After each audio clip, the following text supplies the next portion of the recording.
your foreperson has handed out verdict sheets which read as follows. We, the jury, return the unanimous verdict as follows, that the defendant, Rae Carruth. Here's a story.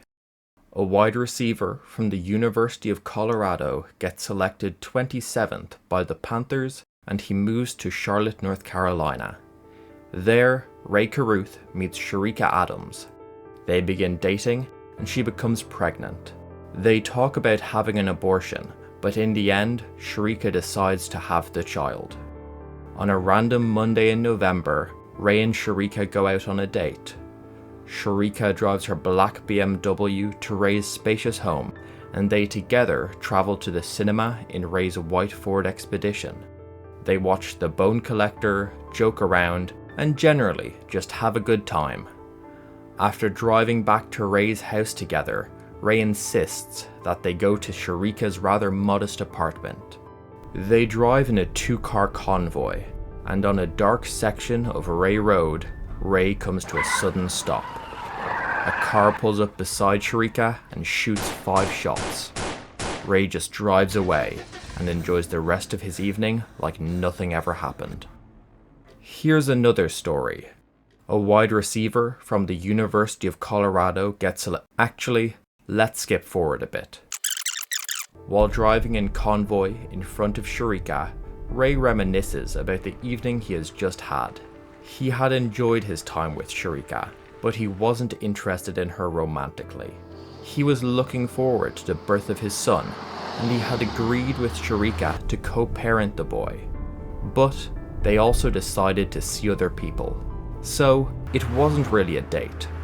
But whatever it was a welcome escape. Time away from his phone. For the past couple of weeks, he has been harassed by 2 drug dealers who insisted that he finance a sale of illicit substances. But Rae doesn't need to worry about that right now. He is just driving. Actually, this is as good a time as any to call his girlfriend Alondia Cheney. In the car behind, Sherika can see that Rae is on the phone. She correctly assumes that he is talking to another woman. This has always annoyed her, especially when he does it right in front of her. Sherika is now in a bad mood, so she accelerates and pulls up to the side of Rae's SUV and tells him that he is no longer welcome to come over that evening. Rae is disappointed, but he is not one to argue, so he turns his car around and heads to his friend Hannibal Navy's house. There, he plays video games for a while before heading back to his Ford Expedition to ride home. He pulls away from the house and checks his pager. Sherika has been shot. Those are the 2 stories of the night of the 15th of November 1999, and only one of them is true. The theories clash at the trial of Rae Carruth, where the prosecution, led by Gentry Caudell, need to prove that Rae plotted and participated in the murder of Sherika Adams and her unborn son, and the defense, led by David Rudolph, needs to provide a reasonable alternative. The 12-week trial is the topic of this video. We will go through the prosecution and the defense's evidence, and you can decide for yourself whether in your view Rae Carruth is guilty or not guilty. It's a very high-stakes trial. If Rae is found guilty of first-degree murder, he could be facing the death penalty. So let's see if Rae Carruth is a murderer or just a man at the wrong place at the wrong time. The core of the case is actually quite simple. There is one question on which the whole trial hinges. Was Rae at the scene when the shots were fired? The prosecution says yes, and we will go through the witness accounts that place him there soon. But first, how do we even know when and how the shooting happened? The 911 call, which reported the attack, was at 12:32 in the morning, so the shooting must have happened before that time. A bit earlier, Sherika called her cousin and a roommate to tell him to clean up the apartment that they shared since Rae was coming over. That was the last call that Sharika made before the murder. It finished at 12:23. Everyone agrees that the homicide occurred in this 9-minute time frame. But we can narrow it down even further by looking at Rae's phone records. While Sharika was calling her cousin, Rae was on the phone to a woman named Alondia Cheney. Later, when the 911 call was placed, Rae was also talking to Alondia Cheney. Cheney told the police that she didn't hear any gunshots, so the hit couldn't have happened while she was on the phone with Rae. But there was a brief gap in their call. At 12:27, Rae ended his call with Alondia and made a quick Star 82 call to the driver of the gunman's vehicle. Rae would generally call people with obscured caller ID. People would receive calls and not know it was Rae until they picked up. By dialing Star 82 and then the driver's phone number, it unobscured Rae's number. So the theory is that Rae was driving in front of Sharika with the assassin's car a bit behind. He then called the driver with Star 82 and let it ring once. The driver saw that Rae was calling, and this was a signal that the planned hit was about to start. Rae slammed on his brakes, coming to a complete stop. Sharika also managed to brake without rear-ending Rae. The assassin's car then pulled up to Sharika's window and shot the 5 bullets that led to her demise. Rae then drove away and called Alondia Cheney back. There was just a 23-second gap between Rae's Star 82 call and Alondia picking up the phone again. So there is enough time for Rae to stop and block Sharika's car and for the hitman to shoot her. But does the physical evidence support this theory? The prosecution thinks so. There were 5 shots fired and Sharika was struck 4 times. The 5 bullet holes in the glass formed a pretty tight pattern. This is consistent with both cars being completely stationary at the time of the shooting. If the shots had been fired while the assassin's car was overtaking Sharika, we would expect to see a much wider horizontal spread. The shots might not all even have hit the window. It's also worth noting that there was a very similar horizontal and vertical displacement between the shots. The pattern is about as tall as it is wide. This would be consistent with the hand movement of the shooter causing the spread, as opposed to the movement of the 2 vehicles relative to each other. The defense has a theory too. They think that the evidence is more consistent with a shooting that happened at slow speeds while both cars were decelerating, but critically still moving. They brought in Dr. Henry Lee. He looked at the car window and used some investigative techniques to gain more information about the event. First, Lee was able to figure out the order in which the 5 shots were fired. When a bullet passes through window glass, it creates concentric rings and also radial fractures. When another bullet strikes the glass, it creates the same shapes, except further away from the 2 impact points. The propagating fractures aren't able to cross the cracks from the first shot. Thus, we are able to deduce the order of the shots. Lee concluded that this was the first shot, then these 2 were the second and third, with Lee not being able to put a definitive order between them because they were on opposite sides of hole 1, and finally, this was shot 4 and this was shot 5. Analysing the glass fractures to order the shots is great and very intuitive to understand. Lee was also able to determine the angle of the shots. He used a 20 times magnification lens to analyse the bullet holes in the glass.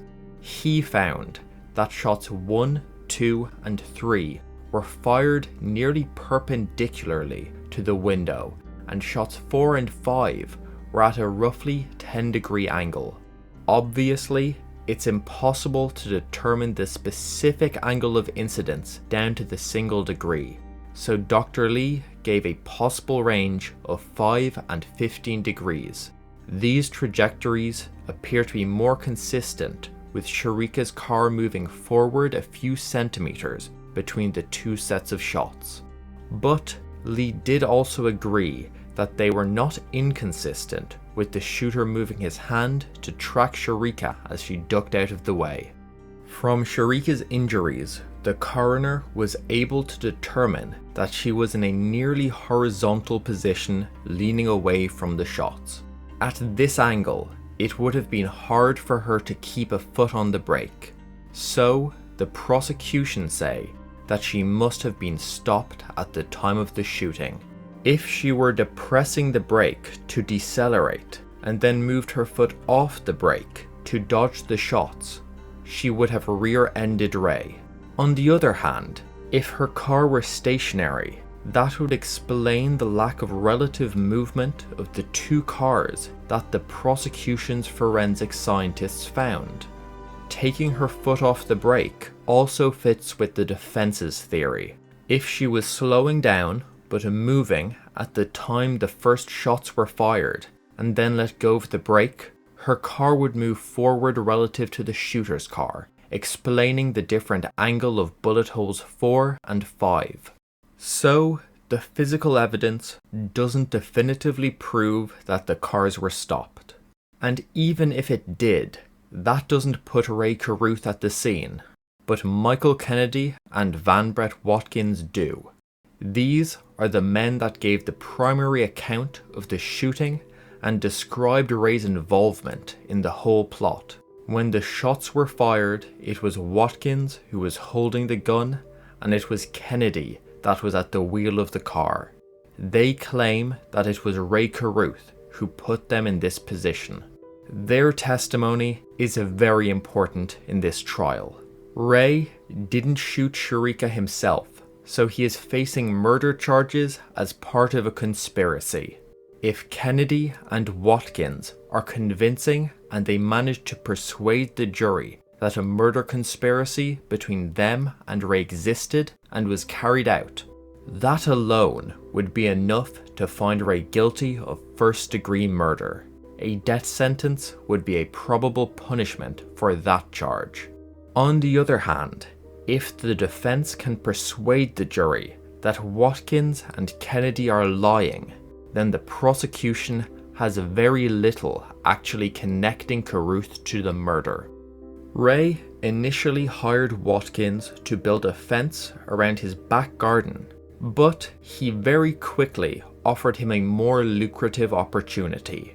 Rae's ex-girlfriend had become pregnant and refused to get an abortion, so Rae asked Watkins how much it would cost to strong-arm a miscarriage. Watkins determined that $3,000 was a fair sum, and Rae gave him $300 to show him that he was serious. The first plan was to have Watkins beat Sharika up when she was walking from her apartment to her car. Rae showed Van Brett where her apartment door was and explained where Sharika usually parked.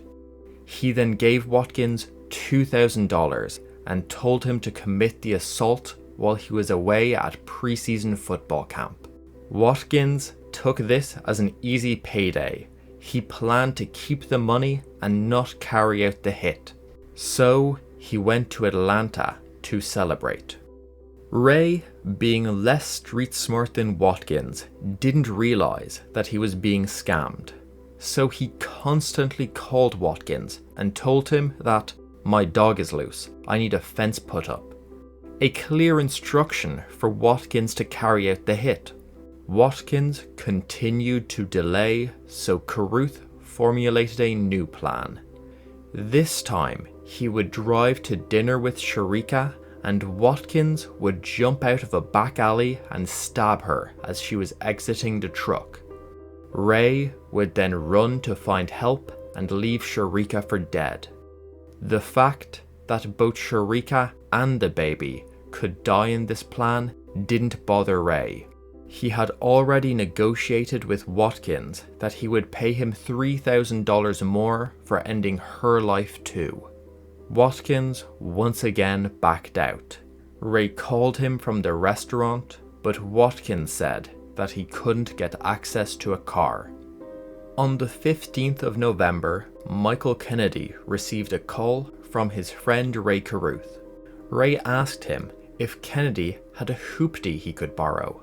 A hoopty is a slang term for an old car in poor condition.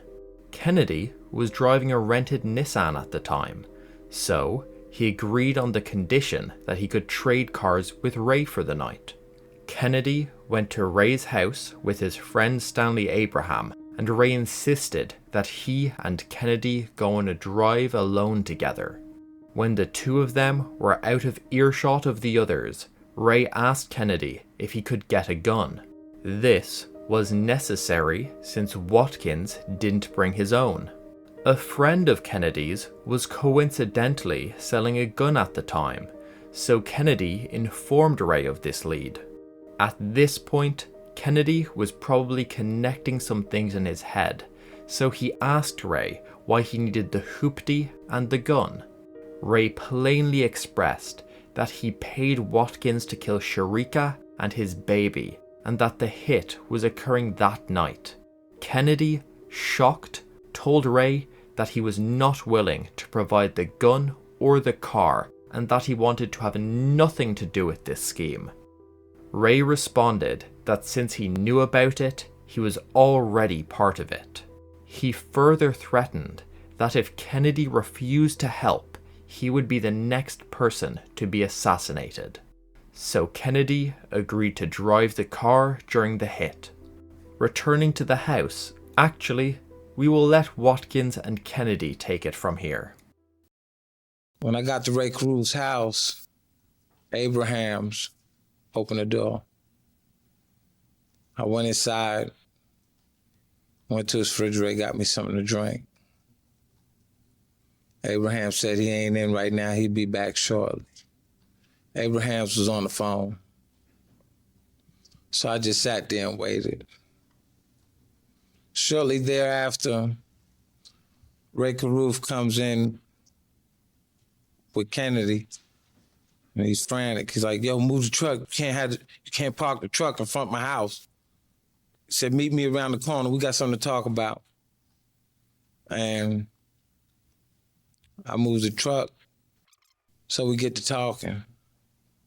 Rae said, well, tonight, we're gonna do it like this. I'm gonna take the girl to the movies. Then after I take her to the movies, I'm gonna lead her down Ray Road in the dark section, something like to the effect that we have now. And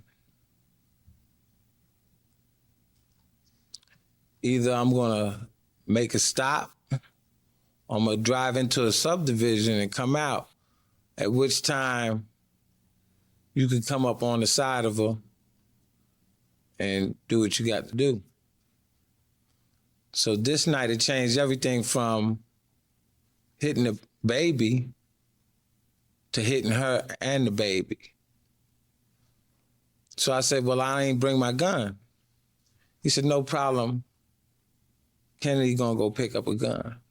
And he said, when I asked Kennedy what type of gun he's gonna purchase, he said a 38 or a 357. I said, well, that's gonna kill her. And Rae said, well, kill her then. And that's when I paged Michael Patrick, the guy that had the gun. And as a result of that page, were you able to contact Michael Patrick? Yes. Before I had contacted him, I had called Rae back, and I told him that I couldn't get it. So he told me that I better keep trying. So I continued to page Mike, and he finally called me back. Did you have to page Michael Patrick several times? Yes, sir. And were you able to locate him? Yes, sir. Where was he? He was at his girlfriend's house. And do you recall where his girlfriend's house was located? off Park Road. When he came back and got in the car with you, did he have anything in his hands? Yes, he had a gun and some bullets. What, if anything, did you do when Michael Patrick got into the car with the gun and the bullets? We pulled off. I reached him back the money that Rae had gave me. He handed the gun and the box of bullets up front to Stanley, and Stanley held on to it.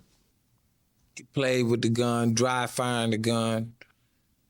Then he started playing with the guy in the back, like, yeah, well, remember when you did this and did that and did this, and trying to scare the guy that he sold the gun. The guy was like, I want my money. Kennedy reached up into the visor in the middle on top where the light is, and he gave the guy either $100 or $200. And they kept on picking at the guy, trying to scare him up. It was real tense in the car.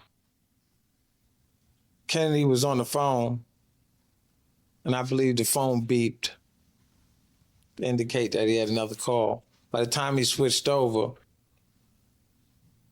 he said that was Rae. Yeah.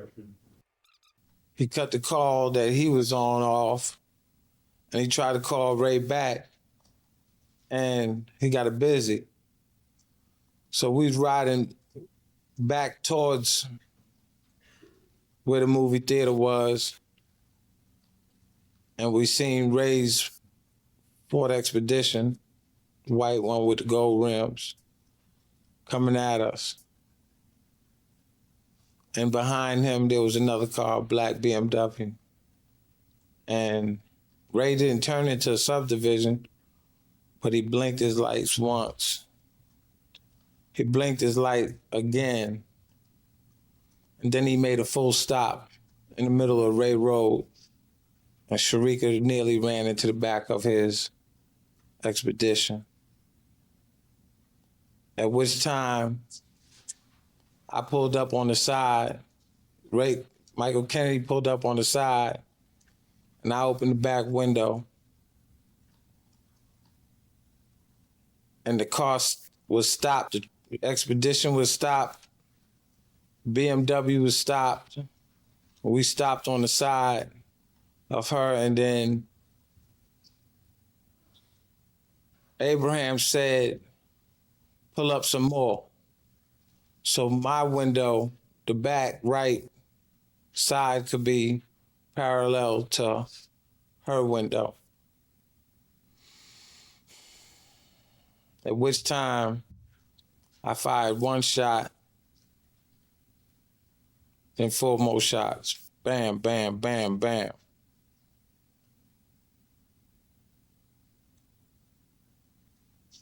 She was screaming.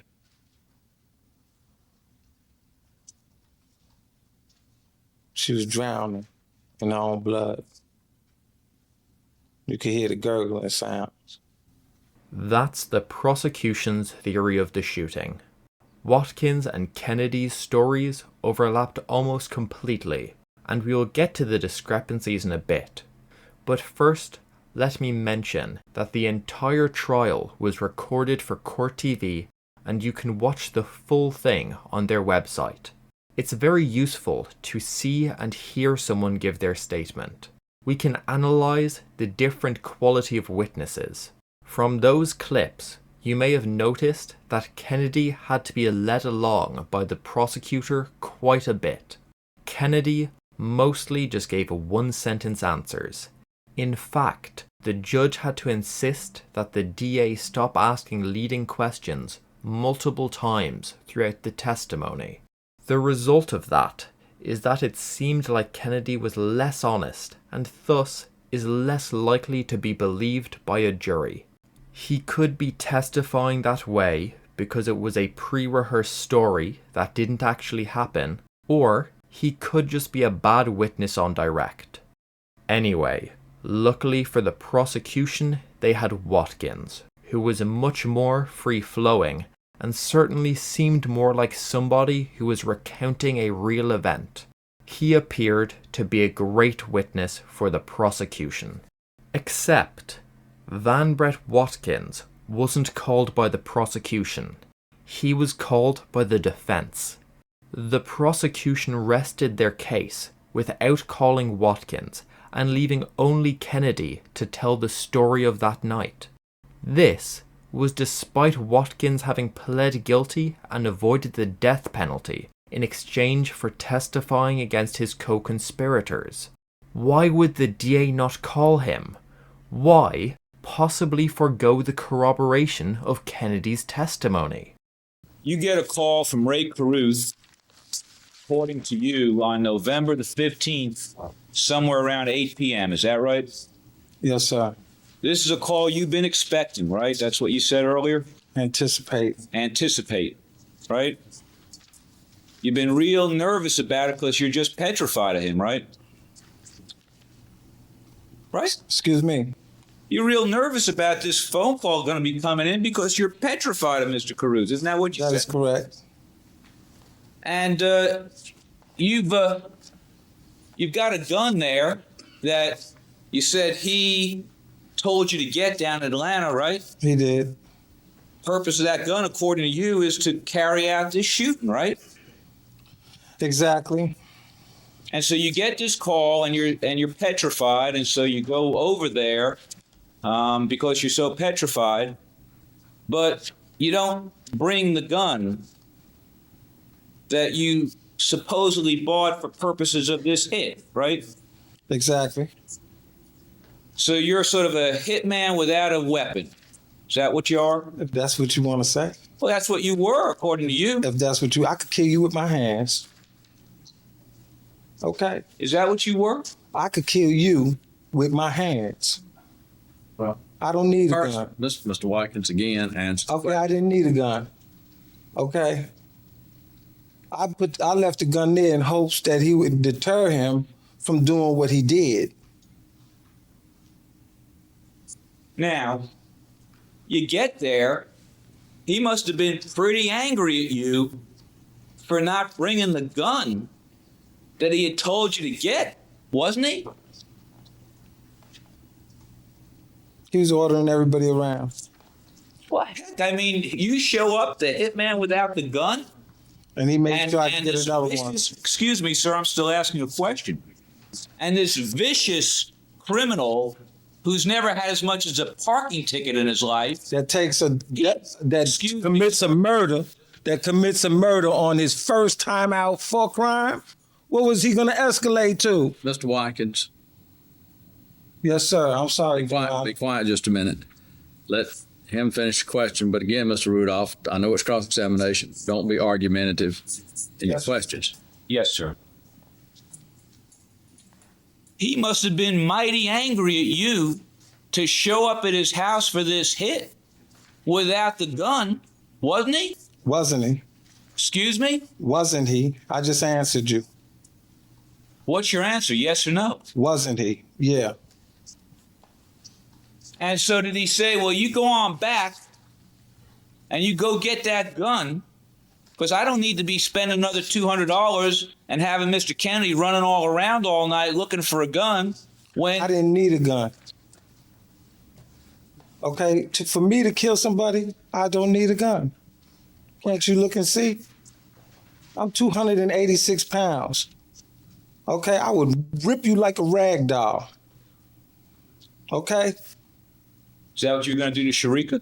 I could have, but I didn't. Okay, I could have killed her, the baby. Okay, that wasn't my beef. I didn't kill my wife with the meat cleaver. I threatened her. Okay, I didn't hit Bridget with the crowbar. I threatened her. I was a dog barking. I didn't do nothing. I ran. After my wife did that to me, I left New York, packed up, took my tools, and said, I'm a good-looking man, I'll be able to get another woman.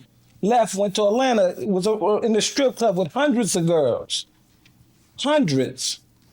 When I had a problem with the girl I was dealing with in Atlanta, packed up. Went to Charlotte, met Bridget. When I had a problem with Bridget, I packed up, went back to Atlanta. I ran. This is what I tried to encourage the young man to do. I told him not to do it. For 6 months, I avoided him. I didn't go ahead and do it. I couldn't do it. He forced me to do it. He threatened me and the ones I loved. And it's still not over. So feel it. Feel the truth. Okay, I come from a city where you can feel it. You can tell when someone's selling you shit and when somebody's telling the truth. Feel it. Or your city is doomed. It'll be like New York and Atlanta within 10 years. Remember what I said. He's representing a person who killed, had his baby's mama and baby contracted out to kill. And all the time I'm looking at my girl and baby. How did you think I felt? I'm still human, even though I have a long criminal history. I did it all, but I'm still human.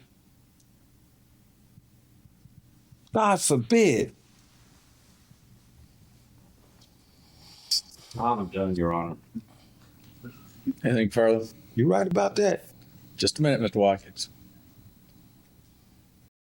Oh wow. Well, that was one of the craziest breakdowns I've ever seen on cross-examination. It's also worth noting that during the trial, Van Brett was on Thorazine to treat mental health conditions. So, he was actually more calm in the trial than he would have been during the time of the murder. That outburst we just saw was at the end of Watkins' time on the witness stand. But, since the defense called him, they also got to question him on his violent history before he gave that convincing account of the night of the murder we saw earlier. Used angel dust? I used all kind of drugs before. Cocaine? Cocaine, heroin, Crack? crack. I used everything when the fad came out. You pulled a weapon on an employee of Mr. Locklear at a Texaco station. In that incident, sir, the one we're talking about, did you barricade your own grandmother and her nurse into a room for 3 hours? Brenda Watkins is your wife, right? Did you physically threaten her with a meat cleaver? Yes, I did. You forced her into a car. When you got her in the car, you assaulted her in the car, didn't you? You gave her a swollen and bruised eye and shoulder. And you drove the wrong way down the Belt Parkway with her, didn't you? Yes, I did. How about Bridget? Oh, I love Bridget. I wouldn't have did nothing wrong to Bridget. That was just tall. Did you ever bash her head into a limousine? Did you, sir, pick up a crowbar and threaten Bridget Stinson with a crowbar? What you did is you went up on top of a roof up in New York City and you started breaking windows and throwing large pieces of glass down towards the street, towards police officers and just passersby who were walking by, right? And you did that for like 3 hours, didn't you? No, they exaggerated the time. Actually, if the officer said that he observed you up on the roof for 4 hours, would he be lying about that? I'm not sure. I didn't have a watch that day.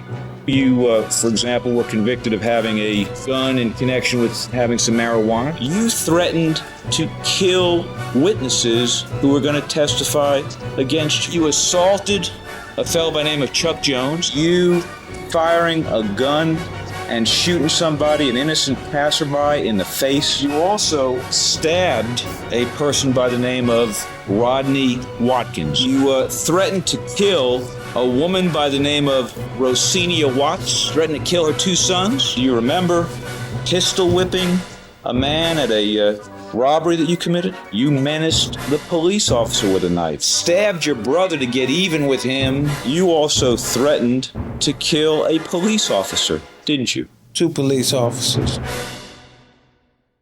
Setting a guy on fire. That's not a great criminal record for one of your key witnesses to have. And it actually gets even worse. Basically, all the witnesses that had met Watkins before had negative things to say about him. Here is how jail officers described him after he was arrested for the murder. Mr. Watkins was violently angry. He refused to comply to any of the rules. When you talked to him, he just talked over you, didn't want to hear what you had to say. He was kicking and beating on his door, using all types of profanity. He threatened to kill an officer or to have an officer kill him. He said he would urinate all over himself and have a bowel movement on himself. And then when the officers came in to restrain him, that he would throw it all over them. He was just out of control. Could you describe to the members of the jury what happened in terms of what Mr. Watkins said and did on that occasion? Yes, sir. I escorted William Watkins from the court staging area where I work at to the third floor area to the administrative detention area, which we are known as the ADU area. At that time, he made a statement, just blurted out a statement to the fact that... You can use the actual language. Your Honor, may the witness use the actual language that Mr. Watkins used? Yes. He made a reference to the fact that I hope the bitch dies, and you can tell that. You can use the euphemism. You can tell that MF Carruth that he will never play football again. Now, was that coming back from a court hearing? Yes, sir. Relating to the shooting of Sharik Adams? Yes, sir.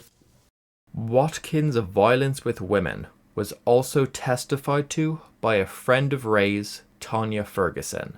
She said that she saw Watkins chasing and fighting a woman at a party.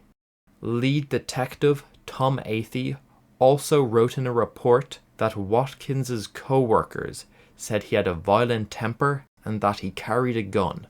Watkins' violent history certainly makes him look bad, but it actually doesn't hurt the prosecution's case that much.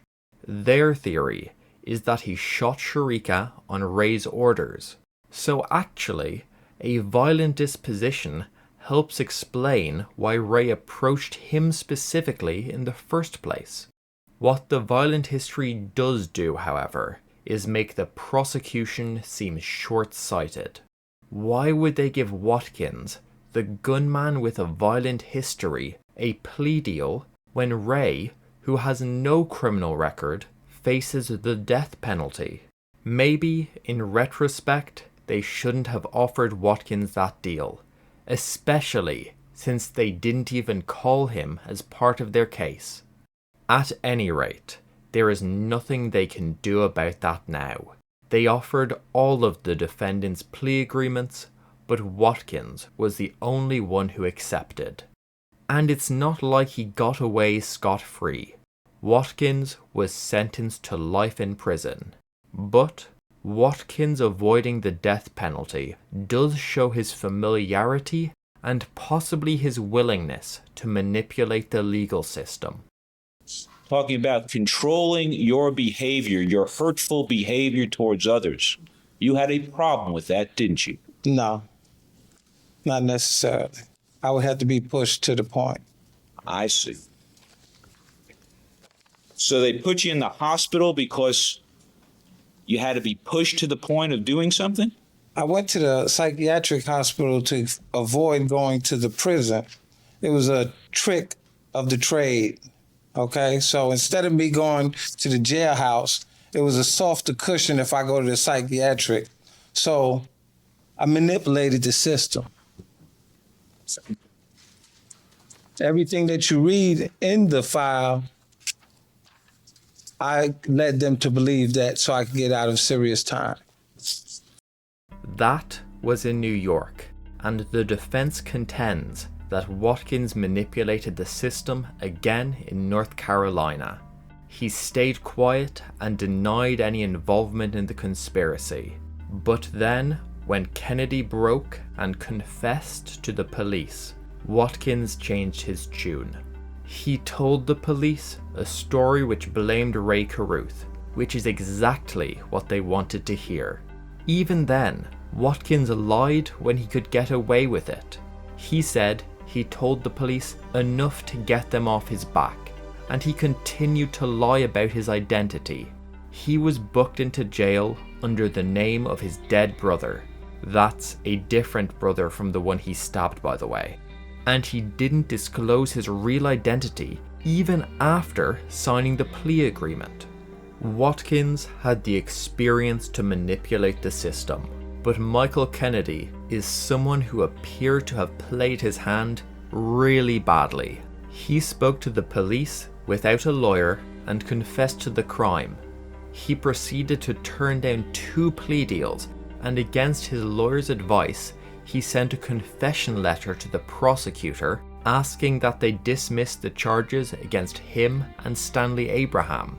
That didn't work, so Kennedy's last gamble was to testify against Rae Carruth and hope that he did such a good job that the DAs were merciful and would offer him a good deal afterwards. He did get lucky that the prosecution, after talking to Watkins, noticed that he was a loose cannon and could seriously hurt their case. So, the DAs needed a new star witness, and the only person willing to fill that role was Michael Kennedy. Before we get to that, a quick intermission. This is the first video in a 4-part series, so if you're enjoying it, be sure to subscribe so you don't miss the other parts.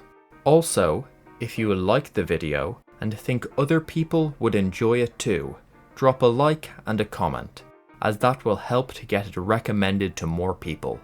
Thank you. It is the case that the stories that Watkins and Kennedy told are pretty close, but there are some key differences. Most of those are related to the level of culpability of Kennedy and Stanley Abraham. There are lots of things that Stanley Abraham did in Watkins' recollection which Kennedy attributes to Watkins. For example, in Watkins' recounting, Abraham loaded the gun, joked about shooting the gun seller, and in the actual shooting, he told Kennedy to move the car forward a bit to better align the shot. In Kennedy's story, Watkins did all of those things, or they didn't happen at all. These discrepancies are relevant for determining the credibility of the witnesses, but they also might just point towards Kennedy lying. Kennedy is hoping that the district attorney lets him and his friend Stanley Abraham plead to lesser offenses that would get them a handful of years in prison. Surely by coincidence, Kennedy's recounting of events minimizes his and Abraham's involvement. In fact, according to Kennedy, Abraham was only informed about the planned shooting after they collected the gun and just a few minutes before the event. Abraham wanted to leave, but Kennedy insisted that he stay for moral support.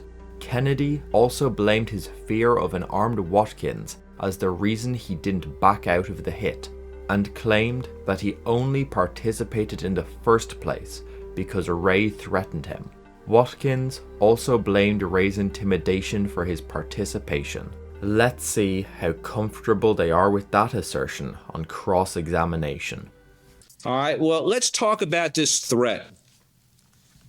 I think you said that the reason that you agreed to participate in murdering a pregnant woman was because when you said that you didn't want to do it, Mr. Carruth told you that if you didn't, you'd be next.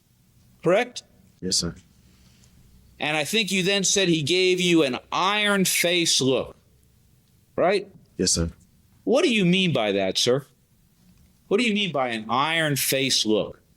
He looked at me seriously like he wasn't playing. Well, show the jury. Could you demonstrate to the jury what an iron-faced look looks like? It's a serious look that he's not playing. It's just a serious look. Well, can you demonstrate it? An iron-faced look? Yeah. It's just a serious look. I mean, it's a stern look. That's all. When he called you at 8 o'clock, why didn't you say, gee, I can't come over right now? He threatened me several times before. Oh, I see. So you were already scared of him. Petrified.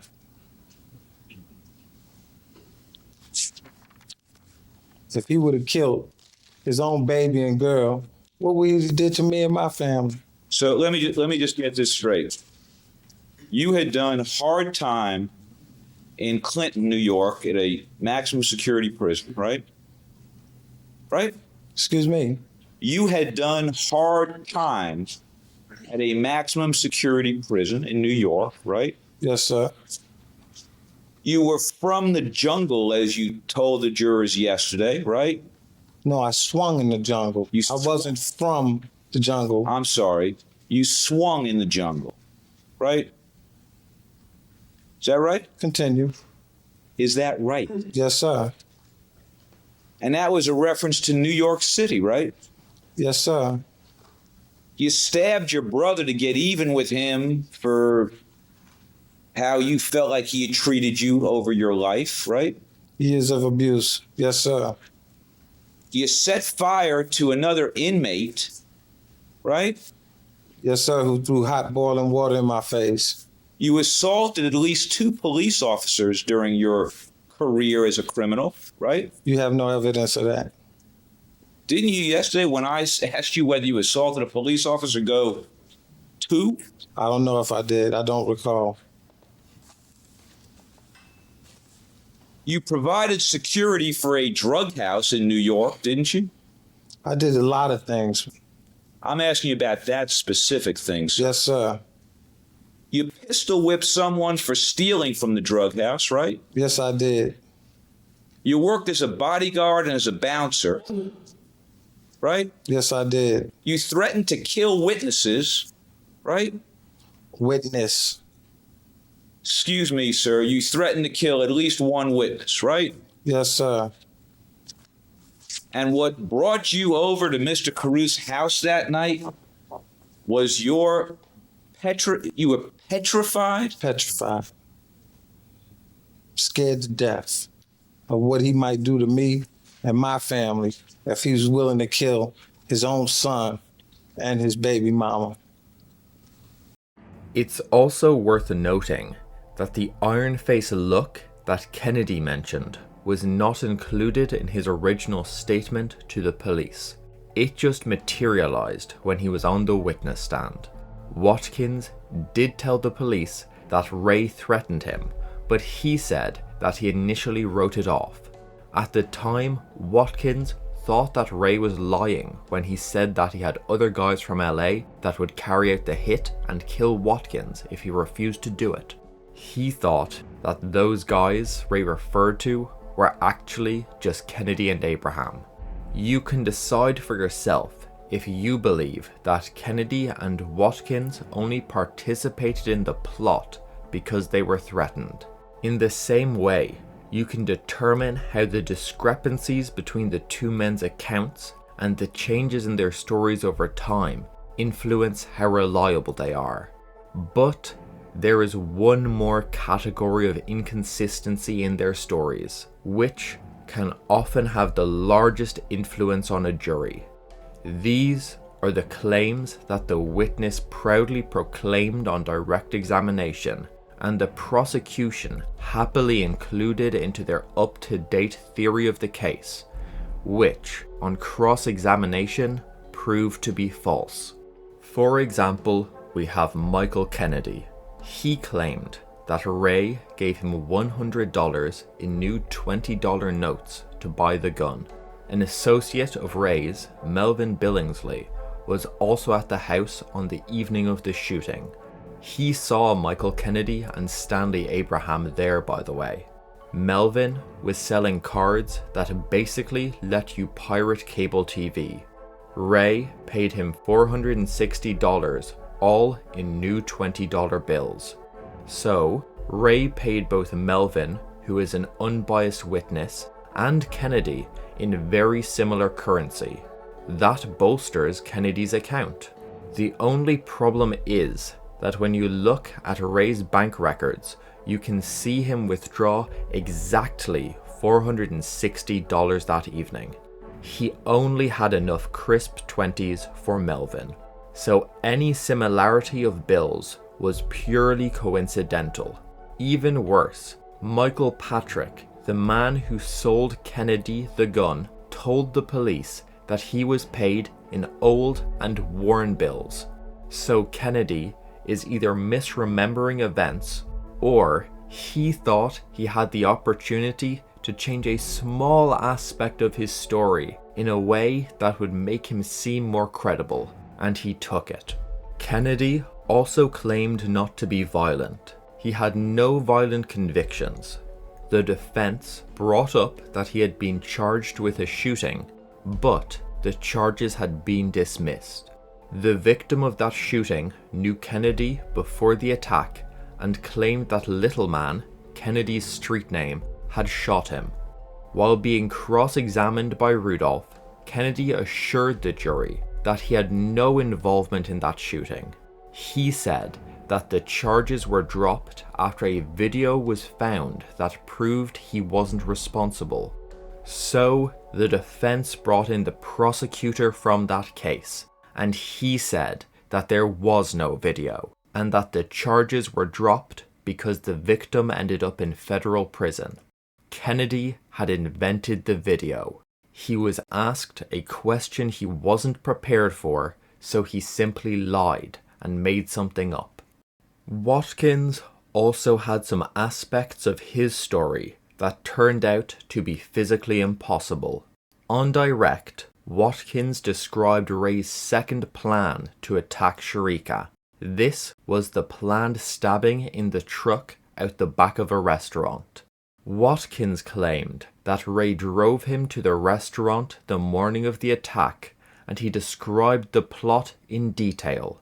Pretty convincing testimony. But Watkins didn't actually mention that plan to the police during his first confession. Not great, but it doesn't mean he's lying. Well, David Rudolph found some other problems in Watkins' recollection. And you didn't say a word about supposedly going to the Bourbon Street restaurant on September 15th when you made your statement, did you? Well, I had a long day with the DAs. If I didn't mention it, it escapes. Well, actually, sir, on that particular occasion, what you claimed was that you had gone around back of the Shark Fin restaurant, and Mr. Carruth had called you from the Shark Fin restaurant about this whole thing. You remember that? Either or. Either or? Well, the problem you had after you gave this statement, sir, and they took you around to they did take you around to the Shark Fin after you made this It statement. took me everywhere. Right. And the problem that you had was that you had told the police on September 15th that you and Mr. Carruth went around back of the Shark Fin and you looked at the parking lot behind the Shark Fin. But then when they took you out to the Shark Fin, there was no parking lot behind there, was there? That's because I guided them everywhere, and I misconfused the Shark Fin with the Bourbon Street. I'm not from Charlotte. That's neither here nor there. It's neither here nor there. Did you tell the police on September 15th, we talked about if we could fake a robbery at the back of the Shark Fin? And he would open the door, and then I could attack Sharika with a knife and abort her there. And he would run away as if it was a stick-up. That's Is that right. what you told him? That's right. But of course, the problem was that there is no back of the Shark Fin. It's just a woods, right? Again, Could you answer my question, sir? Isn't that right? Then if you feel the need to explain your answer, you may do so. yes, sir, may I explain? Yes. I had the two places confused, Your Honor. The problem was that there was no door going out the back of Shark Fin, was there? Yes, may I explain? Yes. No, may I explain? Again, I confused the two places. And then you said on the next page I went with Rae Carruth to the back of the shark fin, right?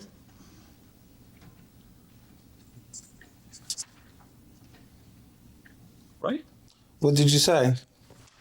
You then said on the next page, I went with Rae Carruth to the back of the shark fin. Right? Yes, may I explain? Yes. I got the two places confused. And then you said a little bit later on, he called me on his cell phone from the shark fin and said he was there. Yes, may I explain? Yes, you don't have to ask. If you need to explain your answer, Thank you very much, Your Honor. I got the two places confused. And it was when the police took you back to the shark fin and you realized that what you had said just was physically impossible, that then all of a sudden we changed over for the first time here to Bourbon Street, right? Right? Repeat that question, please. It was after the police took you out there and you realized that what you said was physically impossible that you shifted it to Bourbon Street, right? You're wrong, and the DAs actually, I should have you rephrase that, they didn't take me. I should say I guided them through all the places that we went. And not from being from your town, I took them to every one of the places that was mentioned, and there's pictures from every one of the places. What you did was you directed them to shark fins, right? This is on... No, I directed them to Bourbon Street. Did you say to them, as you pointed out the Diamond Club on the right-hand side, quote, he told us that shark fins was on down the road on the left side. Remember that, sir? Again, I got the two places confused. Well, see, now you're there. See, sir, now we're not just talking theoretically. Now I took them there. Right. There's a big difference. And then you pointed to shark fins, didn't you? No, I pointed to Bourbon Street. Why don't you read that and tell me what it says there? That's neither here nor there. Read it and tell me what they say you pointed at. I refuse to read it. You read it. Do you agree or disagree, sir, with the following? Quote, he pointed to shark fins, which was located at 6051 Old Pineville Road. We arrived at that location at 12:03 p.m. Mr. Carruth told us that the Bourbon Street Station restaurant was the place that Rae Carruth was going to park in. Is that what you told them when you got there at the scene? There's confusion of the two places, that's all. Is that what you did? Did you point out shark fins to him? I don't recall. By the way, they also took you on this tour where you were supposed to show them where Mr. Carruth supposedly showed you where Sharika lived, right? Supposedly, Yeah. where she did live. Well, were you able to find that? You know, after Mr. Carruth pointed this out to you and, you know, showed you this is where it's going to be, were you able, when the police brought you around, to find it? Yes, I was. You were? Yes, it took us a little time, but I was able to find it. Anthony Mason used to live up around there, and I detailed his cars, so I'm familiar with the South Park, Fairview Lane area. Sir, is the following written by M.S. Connor true or not true? Watkins said that he was familiar with the Fairview Road area because he had done some detailing work for Anthony Mason. We arrived in the area at 1 p.m. We began riding around the mall area to see if Mr. Watkins saw anything that he recognized. We drove by a number of apartment complexes with negative results. None of us were familiar with the complex that Sharika Adams lived in. Investigator Ward radioed the dispatcher and asked her what apartment complex had the street name Dumbarton Place. Officer Michael Champion radioed back that Dumbarton is in the Colony Apartments, off of Roxborough and Colony Road. We found the apartments and turned into the complex at 1:20. That is correct. So you couldn't find it. The police had to call up and get directions to it. That's neither here nor there. Watkins was also contradicted by the phone records. He claimed that Rae was desperate to get the assassination done and was constantly calling him. In reality, there were a few calls between them in the months preceding the murder, but the calls were not constant and there were month-long gaps in communication. Watkins also disclosed on cross-examination that of the calls that Rae did make to him, Watkins simply assumed that they were in secret code asking him to kill Sharika. Watkins said that Rae would call him and tell him that his dog was loose and he needed a fence put up. Watkins said that this was Rae telling him to perform the hit. But at trial, Watkins admitted that he never actually discussed the code with Rae. He simply assumed that that was what the calls were about. Even worse, Rae had initially hired Watkins to put up a fence, and there were 2 invoices from hardware shops where Watkins had inquired about the price of materials. Rae could very simply have been calling about an actual fence. But possibly the biggest problem with Watkins and Kennedy's testimonies has nothing to do with what they said. It has to do with what they didn't say. Neither Watkins nor Kennedy mentioned the Star 82 call, which the prosecution deduced must have been the inciting signal. To be fair, Watkins and Kennedy could have just forgotten about that call.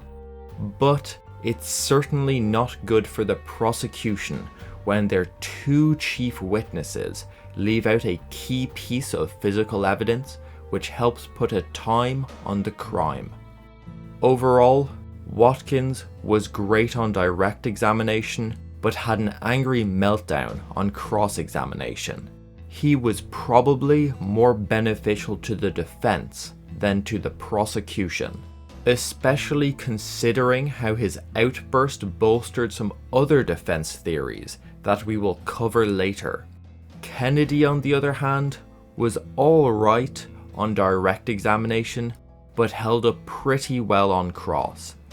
He was cross-examined for 1.5 days. Some discrepancies in his story were identified by the defense, but overall, he was a strong net benefit for the prosecution. Even if the defense had completely undermined Kennedy's testimony, they would still have the problem that on the evening of November 15th, the 3 co-defendants were seen at Rae's house, and hours later they shot Sharika shortly after she had reported to her cousin that she was with Rae.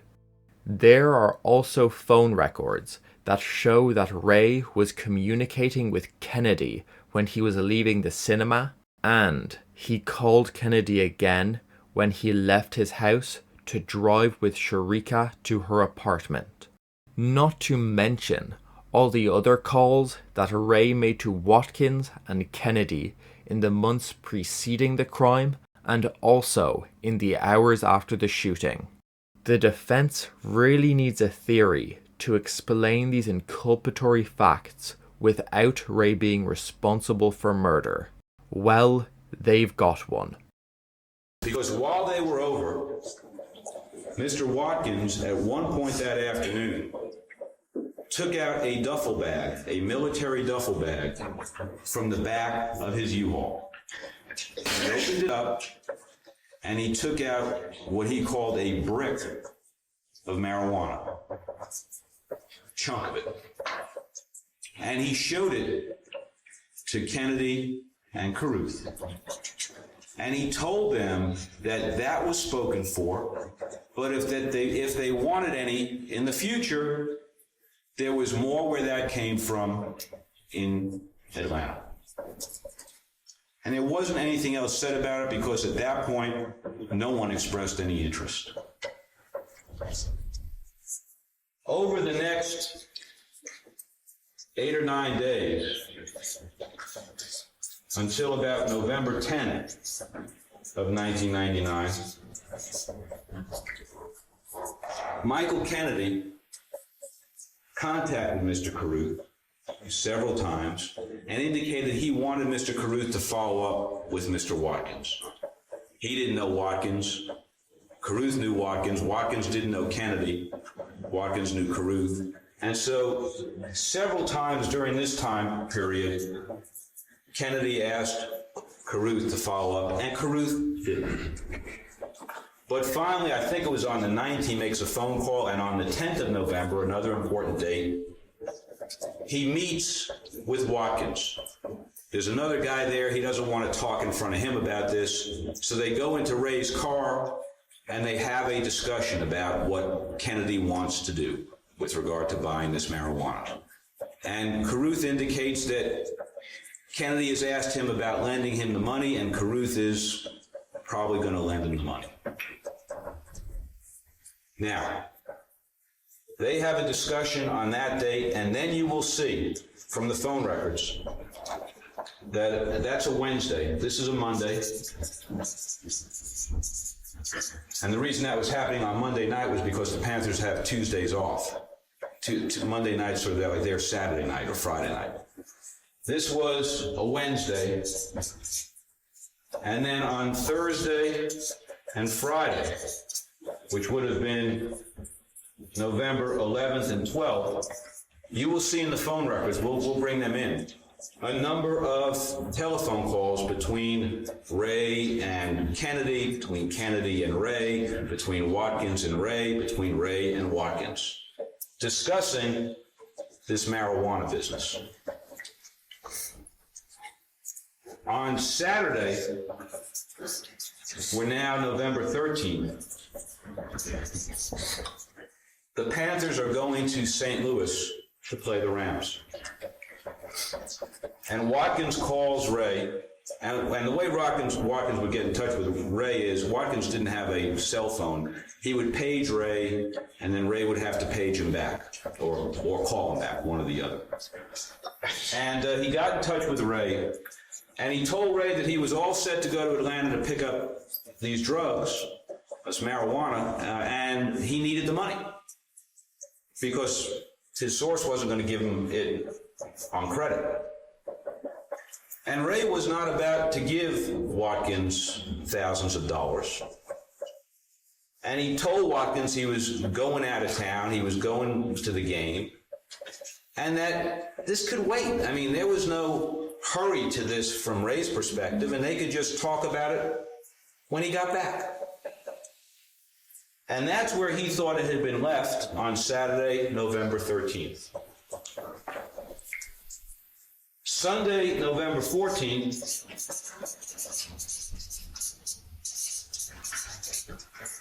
the Panthers played in St. Louis. Watkins paged Rae, and Rae called him back. Now, no calls from Rae to Kennedy on either Saturday or Sunday, none. To the driver, the setting up the hit, no calls to the driver. Last call to Kennedy is about 7:30 p.m. on Friday night. Watkins, he calls back, and now Watkins says he's gone down to Atlanta. And because he told this person that Rae Carruth, the football player, was going to be funding this, the guy had agreed to provide the marijuana on credit. But he needed to get this deal done because he needed to get the money back. Carruth was in St. Louis at the time. And what Rae said to him was, look, first of all, I really don't appreciate that you're telling people that this is my money. And second of all, I haven't talked with Kennedy since Friday. For all I know, he's changed his mind. And what did you need to go and get this for? There was no rush. And I can't do anything tonight because when I get back, I'm going to a club. And we'll deal with this tomorrow. And he got off the phone and he went back after the game to Charlotte. And that night, again, Watkins pages him. And he calls Watkins back. Now it's like 12:30 in the morning. He's at a club. And Watkins is saying, we need to do this deal tomorrow. And even then, he had not yet gotten up with Kennedy. And he told Watkins that. And Watkins was getting angry and frustrated. And that brings us to Monday, November 15th, 1999. The day that ended up with Sharika Adams being shot. Early that morning, despite the late night call, early that morning, Watkins pages him again. Carruth calls him back at about 9:54.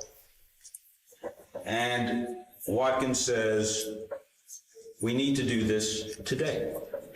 And Carruth says, I have still not spoken to Kennedy, because he hadn't.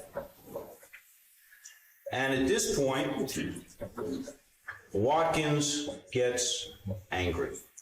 And he's cursing, and he's saying that if they don't do this today, he's going to be in the deep with his supplier. And he's frustrated, and he's angry. And Rae says to him, fine, we can meet tonight. I'll call you after practice. Because he was going to try to get this marijuana transaction done between 7:30 and 9:30 when he was going to leave for the game. And so he asked her to come up and meet him at his house. Meanwhile, between 7:30 and 8:30, there's a series of calls to and from Watkins and Kennedy. Carruth to Watkins, Carruth to Kennedy, regarding this. And Kennedy agrees to come over to his house, and Watkins agrees finally to bring the marijuana to a particular place, a dump site off Rae Road at a construction area. And Rae Road looked very differently back then than it does now. Meanwhile, at about 8 o'clock, Rae calls Melvin Billingsley, a friend of his who's a high school football coach at the time, about some computer chips for a satellite dish. And asks Billingsley to come over because he wants to get that done before he goes to the movies. At about 8 o'clock, Kennedy and Abraham arrive at Carruth's house. And about 8:25, Kennedy and Carruth go to this dumpster where they're supposed to meet Watkins. And he does not show. So at about 9 o'clock, it's starting to get near movie time, and he comes back with Kennedy to his house. And lo and behold, parked in front of his house, and if any of you know Ellington, the Ellington subdivision, it is a little subdivision with basically one street into it. And Rae lived on his cul-de-sac with his neighbors like right, 10 feet away on either side. And he would play with the neighbors' kids, and he was known in the neighborhood. And here's this U-Haul sitting there with marijuana in the back of it. And Rae went nuts. And he said to Watkins, get that truck out of here. You weren't supposed to bring it here. I don't want this here. And he told Kennedy that he wasn't about to lend Kennedy money to do a drug deal where this guy is bringing it to his own house. And he told Kennedy at that point, this is over. And Watkins and he got into it. And I'm not going to tell you the words that were used. I'll let other people tell you that. But it was hot and it was heavy. And there were threats. And Rae basically said, I don't care. This is over. And Michael Kennedy finally walked him away and said, look, I'm your friend. He's got the marijuana. You're going to lend me the money. I understand why you're upset, but just think about it. You're going to the movies. Call me when you get out, and just think about it. And Rae agreed to do that. The movie ends at 11:50. Rae calls Kennedy, tells him he hasn't changed his mind. You'll see that phone call. And he goes out, and any of you who are familiar with that shopping center, he goes out the backside, off onto Elm, not out the front onto the Ray Road side. And apparently they don't see him leave out the back, and so they're sitting there at the theater trying to figure out where he is. And you'll see Kennedy's calling him, making calls. He's calling him on his new cell phone. He's calling him on his old cell phone. There's a hit going down, but he doesn't know which number he's got with him. Carruth is at his house with Sharika Adams. He makes a call to Kennedy. He checks his voicemail. He calls Hannibal Navies. There's another call to Kennedy. Sharika at this point says it's okay to stay over. And you will see that Kennedy is paging him like crazy in this time frame. He's calling him on all different cell numbers. Sharika says it's okay to stay over. She had been going back and forth.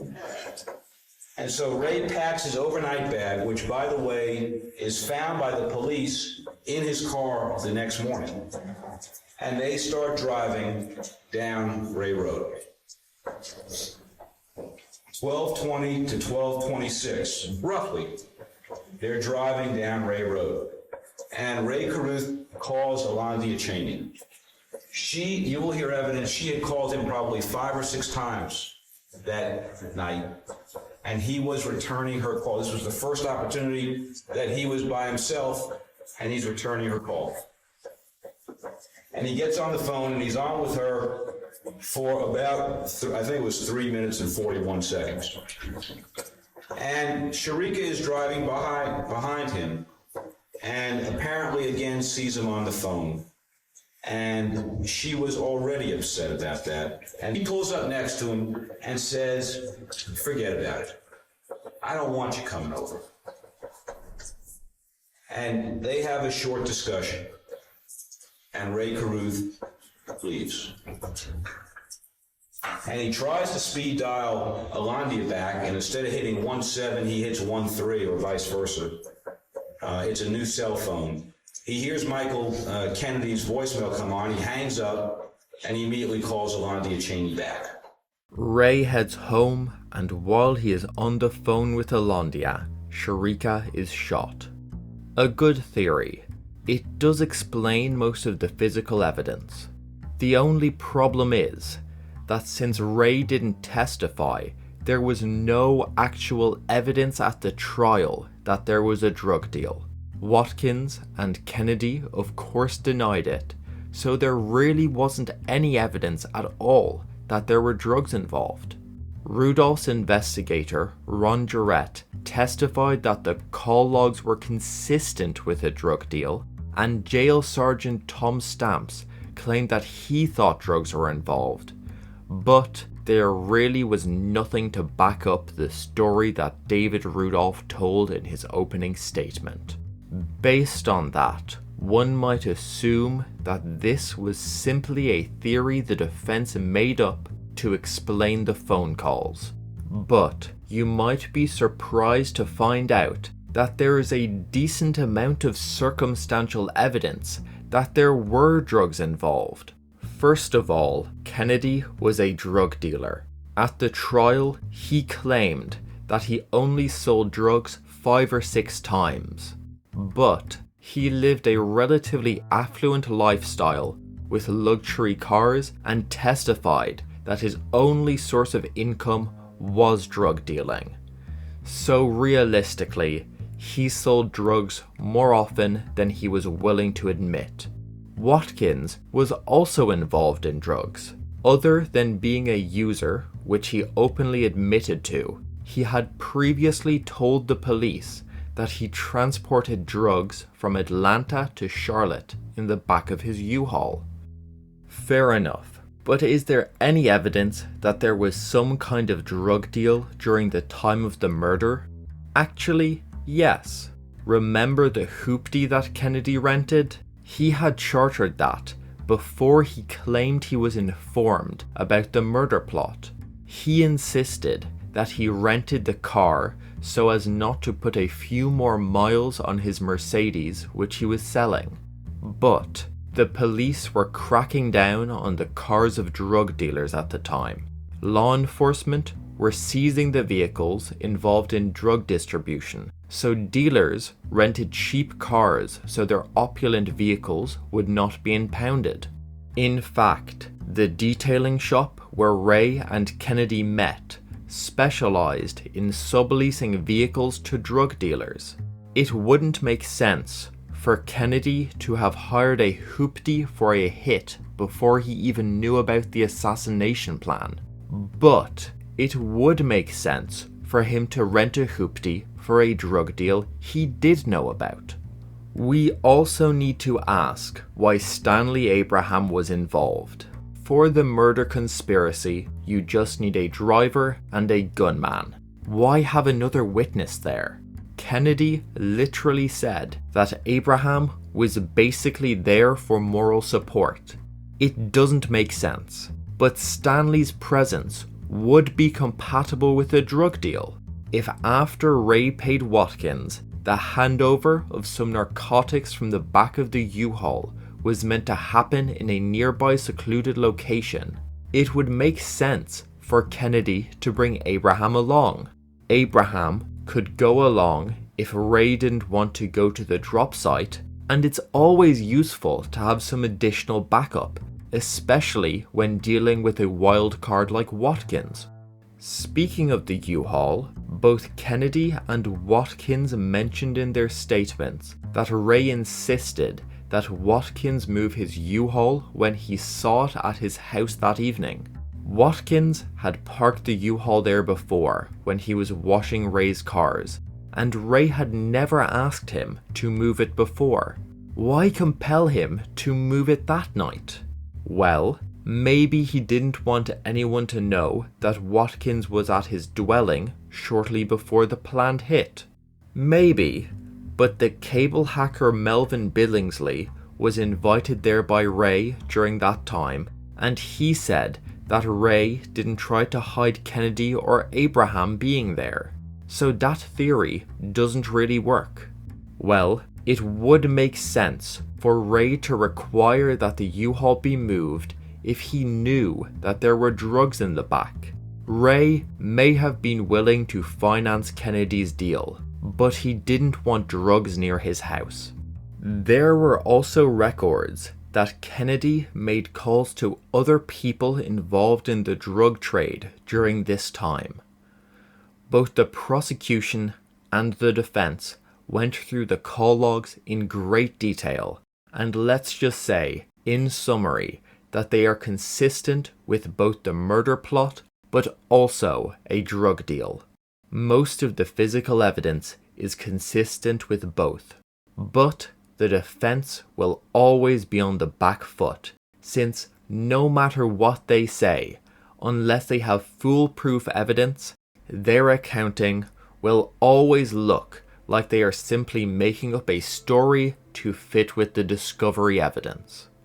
Their case would be a lot stronger if it had been told before David Rudolph's involvement in the case.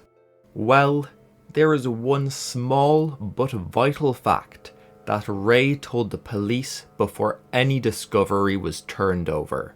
Rudolph's recounting hinges on Sharika pulling up to Rae's car shortly before the shooting to call the planned rendezvous at her apartment off because she was mad at Rae for calling other women on the phone. After the murder, Rae generally followed his lawyer's advice and didn't speak to the police. But after Rae's car was completely processed by investigators, a time was arranged for him to pick it up. The car took 2 hours to get to the location where Rae and some of the investigators were waiting. So, the investigators decided to use that time to ask Rae some questions without his counsel being present. Well, Rae actually told them about Sharika pulling up to his window and telling him not to come over to her apartment after all.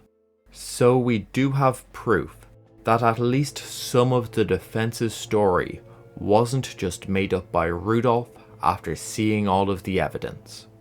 We have two stories, and only one of them is true.